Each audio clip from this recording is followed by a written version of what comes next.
Hello everyone, I am Pramod Lodi and you are watching my YouTube channel Technical Gyan by Engineer Pramod Lodi. So friends, today I am going to tell you about what is the building evacuation procedure or you can say standard building evacuation procedure. क्योंकि friend आप जानते हैं जब हम कभी किसी high rise building में रह रहे होते हैं। हाई राइज बिल्डिंग में क्या होता है कि मल्टीपल फ्लोर्स होते हैं और वहाँ कोई इंसिडेंट हो जाता है, कहीं आग लग जाती है, तो उस कंडीशन में आप उस बिल्डिंग को इवैक्यूएट कैसे करेंगे, तो वो सारा प्रोसेस मैं आपको बताऊंगा कि इसमें से जो वहाँ पे सर्विस प्रोवाइडर टीम होती है उनका क्या रोल होता है और जो वहाँ पे टेनेंट या रेजिडेंट्स जो रह रहे होते हैं उनका क्या रोल होता है। क्योंकि अगर वो रेजिडेंशियल बिल्डिंग होगी तो वहाँ पे रेजिडेंट्स रह रहे होंगे, अगर वो कॉमर्शियल बिल्डिंग होगी तो वहाँ पे टेनेंट रह रहे होंगे। तो मैं कोशिश करूँगा कि दोनों चीज़ें इसमें कवर हो जाएँ। तो सबसे पहले मैं बताना चाहूँगा कि कोई भी हाई राइज रेजिडेंशियल बिल्डिंग हो या कोई हाई राइज कमर्शियल बिल्डिंग हो, वहाँ पे एक फैसिलिटी प्रोवाइडर कंपनी होती है जो कि सारी फैसिलिटी प्रोवाइड करती है उन एक्विपमेंट को। ओके, तो उनमें से एक टीम बनाई जाती है जिसे बोलते हैं ERT team, emergency rescue team, जो कि ऐसे फायर इंसिडेंट में या किसी प्रकार का और कोई इंसिडेंट होता है उस समय वो बिल्डिंग को इवैक्यूएट करवाने में हेल्प करे और फायर फाइटिंग कर सके। तो मैं एक बार टीम का ओवरव्यू देता हूँ कैसे होता है। एक वहाँ पे स्टेट मैनेजर या बिल्डिंग मैनेजर या प्रॉपर्टी मैनेजर होता है बिल्डिंग का, जो पूरी टीम को लीड करता है। उसके अंडर में उसके कलीग्स होते हैं, एक assistant property manager, assistant building manager, security manager, fire officer, एक पूरी टीम होती है। सिक्योरिटी टीम होती है, पूरी हाउसकीपिंग टीम होती है, टेक्निकल टीम होती है जो कि बिल्डिंग का मेंटेनेंस देखती है, सिक्योरिटी टीम बिल्डिंग की सिक्योरिटी देखती है, हाउसकीपिंग टीम बिल्डिंग की क्लीनिंग देखती है। तो अगर सपोज करते हैं हम कि इन केस ऑफ इमरजेंसी कैसी हो सकती है, कहीं आग लग गई 10th फ्लोर पे, तो उस समय हम बिल्डिंग को इवैक्यूएट कैसे करेंगे, कम से कम कैजुअलिटी कैसे होंगी।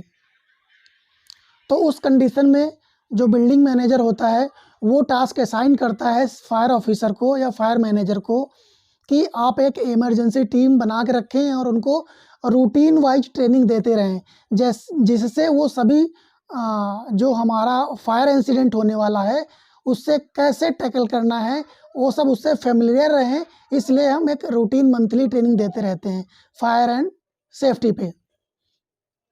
तो जो हमारी जो ERT टीम बनाई जाती है, मान लिया कि हमारी एक ERT टीम है, उसमें कई सारे अलग अलग मेंबर होते हैं, ठीक है।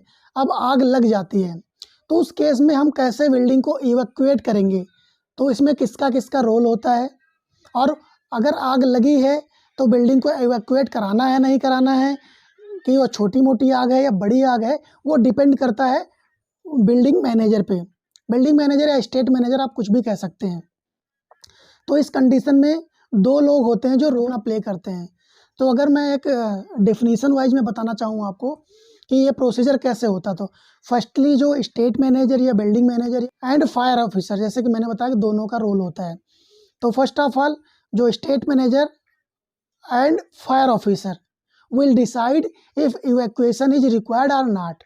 क्योंकि ज़रूरी नहीं कि बहुत ज़्यादा बड़ी आग लगी हो तो सबको निकालना है। अगर बड़ी आग लगी है तो उस बिल्डिंग इवैक्यूएट करानी पड़ेगी। हल्का फुल्का कहीं शॉर्ट सर्किट है तो वो कवर हो सकता है फॉल्स अलार्म गया हो।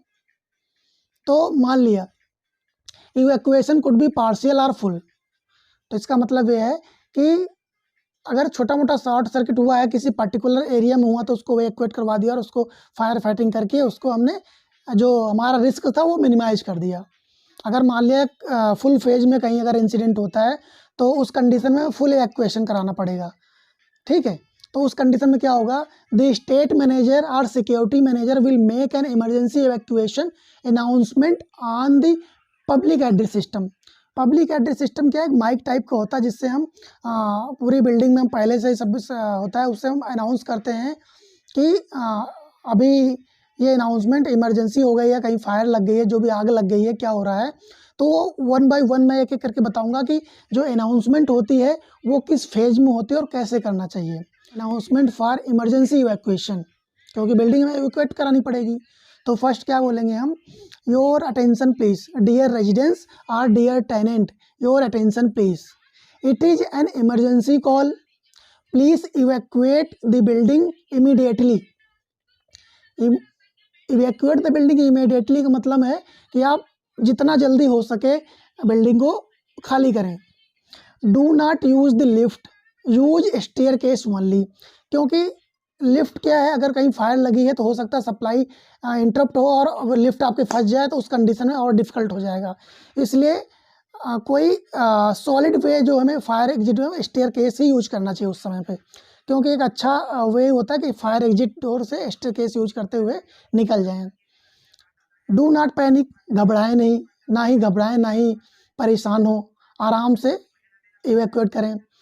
Assemble in the assembly area, आप सबको मैं बताना चाहूँगा कि हर बिल्डिंग में एक असेंबली एरिया होता है। असेंबली एरिया इसलिए बनाया जाता है कि कोई अगर इमरजेंसी आती हो तो सभी लोग वहाँ पे जाके इकट्ठे हो जाएं जब तक फायर फाइटिंग कर रही है टीम, क्योंकि अगर कहीं फायर लगी हुई है तो आप सबको इवैक्यूएट कर लिया गया, असेंबली एरिया में इकट्ठे कर दिया गया। और ड्यूरिंग दैट पीरियड जो हमारी ERT टीम है, इमरजेंसी रेस्क्यू टीम, उन्होंने पहले सबको रेस्क्यू किया, उसके बाद फायर फाइटिंग करी, आग बुझाई, फिर उसके बाद आप लोग फिर अपनी अपनी जगह पे हो गए। जब लेकिन अपनी जगह पे या अपने रूम तब जाना है जब आपको कंट्रोल रूम या सिक्योरिटी मैनेजर की तरफ से ऑल क्लियर का मैसेज आए।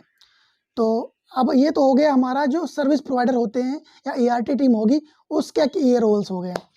अब मान लिया कि इमरजेंसी अनाउंसमेंट होता है तो रेजिडेंट्स और टेनेंट क्या करेंगे उस कंडीशन में। तो if you hear the evacuate mode of the fire alarm or when instructed to evacuate by the control room, क्योंकि जनरली जो भी आपके पास इंस्ट्रक्शन पास होंगे वो क्या होंगे, कंट्रोल रूम से पास होंगे, क्योंकि सिक्योरिटी टीम हमारी वहीं पे बैठती है। तो आपको क्या करना है, वन बाय वन चीज़ों को समझना है। मैं वन बाय वन करके बताऊंगा कि अगर आप रेजिडेंस या टेनेंट हैं, अगर आपको फायर अलार्म का या इवैक्यूएशन का कोई इंस्ट्रक्शन पास होता है तो उस कंडीशन में आपको क्या करना है और कैसे करना है। तो first of all evacuation procedure कैसे होगा, किसी बिल्डिंग को इवैक्यूएट करने के समय जो ऑक्यूपेंट कैसे बिल्डिंग को इवैक्यूएट करेंगे, ये अभी मैंने पहले जो बताया था प्रोसीजर वो था जो हमारी FM सर्विसेज टीम उनके लिए, वो क्या करेगी, उनका रोल क्या है यहाँ पे। अब मैं बताऊंगा कि अगर आपके पास कोई इमरजेंसी इवैक्यूएशन का अलार्म आता है, अनाउंसमेंट मिलता है, तो देन आपको क्या करना है। तो first of all when the fire alarm sounds, occupant should ensure that nearby personnel are aware of the emergency, quickly shut down operating equipment। Example के अगर एग्जाम्पल लेना चाहूँ मैं तो जो हमारी कंप्रेस्ड गैस है, LPG है, सिलेंडर है, इनको आप बंद कर दें। Close door but do not lock, doors को क्लोज कर दें पर लॉक ना करें। सेकेंड पॉइंट हमारा अगर आता है, सेकेंड पॉइंट की बात करूँ तो occupants shall assist visitors, students and other who are not familiar with the plan to safely evacuate। यहाँ पे कहना चाह रहा हूँ मैं कि जो ऑक्यूपेंट है वहाँ पे जो रह रहे हैं रेजिडेंट्स, उन लोगों की हेल्प करें जो वहाँ पे नए हो, जैसे कि आपके गेस्ट कोई आया हुआ है, कोई स्टूडेंट है जो वहाँ के बारे में नहीं पता है, वो आपको इवैक्यूएट करेंगे। फिर थर्ड पॉइंट अगर आपको बताऊँ क्या करना पड़ेगा उस समय, तो all occupant should proceed to their designated assembly area and await further instruction.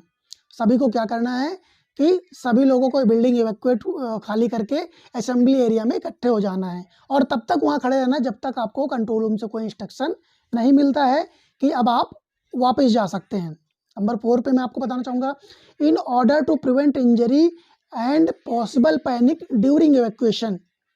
यहाँ पे मतलब क्या है कि आपको अगर जो इंजरी जो अगर आप किसी को प्रिवेंट कर रहे हैं ड्यूरिंग दैट पीरियड, अगर कोई का पॉसिबल इवैक्यूएशन अगर कुछ आता है तो उस कंडीशन आप क्या करेंगे, समझ रहे हो। तो उस कंडीशन आप क्या करेंगे, do not push, run or overtake. Second point, use staircase only, do not return to the desk, do not return to your building until the all clear is given by the control room. So friends, thank you so much for watching this video.